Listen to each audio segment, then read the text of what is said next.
জীবনের খাতায় নাম ছিল উজ্জ্বল অক্ষরে লেখা, কিন্তু দারিদ্রের কলমে তার নামটি মুছে গেছে উপস্থিতির খাতা থেকে।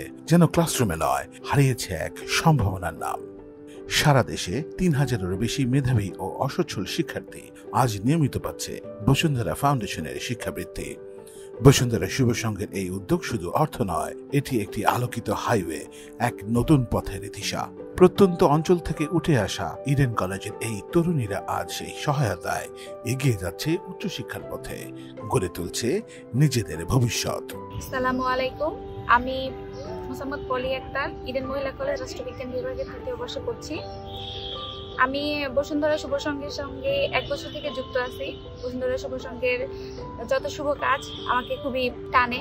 তো বসুন্ধরা শুভ সংঘ বৃত্তি প্রদানের মাধ্যমে আমাদের অনেক শিক্ষার্থীকে সাহায্য সহযোগিতা করছে। আমিও সহযোগিতা পাচ্ছি। বসুন্ধরা শুভ সংঘ আমার দায়িত্ব গ্রহণ করেছে। বসুন্ধরা শুভ সংঘ শুধু আমার দায়িত্বই গ্রহণ করেনি, আমার স্বপ্নের সারথি হয়ে আমার পাশে আছে। তো আমি বসুন্ধরা শুভ সংঘের প্রতি খুবই কৃতজ্ঞ। দেশের প্রত্যেকটা শিক্ষার্থী এক একটি বাতিঘর, যারা আলোকিত করবে দেশকে।